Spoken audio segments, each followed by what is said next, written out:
क्या चुनाव लड़ने के मूड में है जनसुराज के संयोजक प्रशांत किशोर? ये सवाल इसलिए क्योंकि लगातार सीएम पर हमला करने वाले पीके ने अब सीएम नीतीश को खुली चुनौती दे दी है। उन्होंने कहा है कि सीएम में अगर हिम्मत है तो चुनाव लड़कर दिखाएं।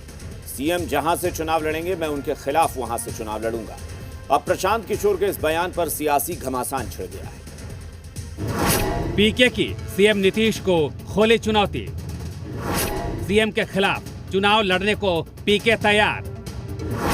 पीके ने कहा हिम्मत है तो सीएम लड़ें चुनाव। बिहार में विधानसभा उपचुनाव में मुंह की खाने के बाद जनसुराज के सूत्रधार प्रशांत किशोर ने अब सीएम नीतीश को खोली चुनौती दी है और नीतीश के खिलाफ चुनाव लड़ने का ऐलान भी कर दिया है। पीके ने कहा कि सीएम में अगर हिम्मत है तो चुनाव लड़कर दिखाएं। सीएम जहां से चुनाव लड़ेंगे मैं उनके खिलाफ लड़ूंगा। भाई मैंने पहले कहा हुआ है कि प्रशांत किशोर की अपनी व्यक्तिगत कोई बात नहीं है। अगर दल में लोग तय करते हैं कि चुनाव लड़ना है तो लड़ेंगे।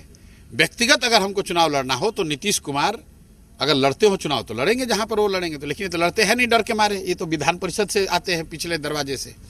ये आदमी पूरी राजनीति पिछले दरवाजे से करता है। विधान परिषद से आता है, गठबंधन की सरकार बना के जो मुख्यमंत्री बना दे उसी के पीछे लग जाएंगे। लेकिन अगर नीतीश कुमार लड़ेंगे तो उनके खिलाफ लड़ा जाएगा। प्रशांत किशोर के इस बयान पर बीजेपी ने पलटवार किया और प्रशांत किशोर को नौसिखिया करार दे दिया तो जेडीयू ने भी पीके पर करारा वार किया।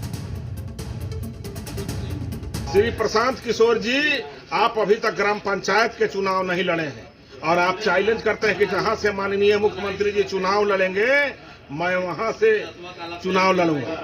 चुनाव कोई भी लड़ सकता है, लेकिन पहले आप ग्राम पंचायत का चुनाव लड़ करके अपने को साबित कीजिए कि आप नेता हैं। अभी तक तो आप सियासी कलाकार बने हुए हैं।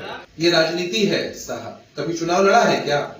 या अभी इतने लोगों को चुनाव लड़वा रहे हैं? कभी घोषणा तक की है कि कभी आप चुनावी राजनीति में आएंगे?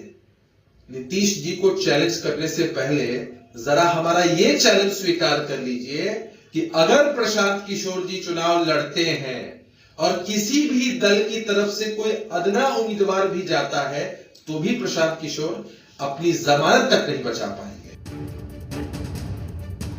इधर महागठबंधन का कहना है कि प्रशांत किशोर बीजेपी के कहने पर नीतीश के खिलाफ ऐसे बयान दे रहे हैं। देखिए, ये बीजेपी की बी टीम है और बीजेपी प्रशांत किशोर जी के माध्यम से आदरणीय नीतीश कुमार जी पर हमला करवा रही है और उल जुलूल बातों को कहवा रही है। ये बात तो सबको पता है कि आदरणीय नीतीश जी ने ही कहा था कभी कि केंद्रीय गृह मंत्री आदरणीय अमित शाह जी के कहने पर जेडीयू में उन्हें 2 नंबर का पद मिला था। लोकतंत्र में कोई भी कहीं से भी चुनाव लड़ सकता है, इसमें ढिंढोरा पीटने की बात कुछ नहीं है। रही उनकी बात तो वो किसकी बी टीम ही ये सब जानते हैं, उनकी चाबी कहाँ है यह भी सब जानते हैं। जितनी बातें उनके मुंह में डाली जाती हैं वो उतनी ही बातों को कहते हैं, उससे ज्यादा नहीं कहते हैं। रोबो की तरह वो काम करते हैं। जेडीयू से अलग होने के बाद से प्रशांत किशोर लगातार सीएम नीतीश पर हमलावर हैं और सीएम पर वार करने का कोई मौका नहीं छोड़ रहे हैं। सीएम पर हमले के लिए पीके ने एक कदम और आगे बढ़ाया और चुनाव लड़ने की चुनौती दे दी है। पटना से रजनीश के साथ ब्यूरो रिपोर्ट, जी मीडिया।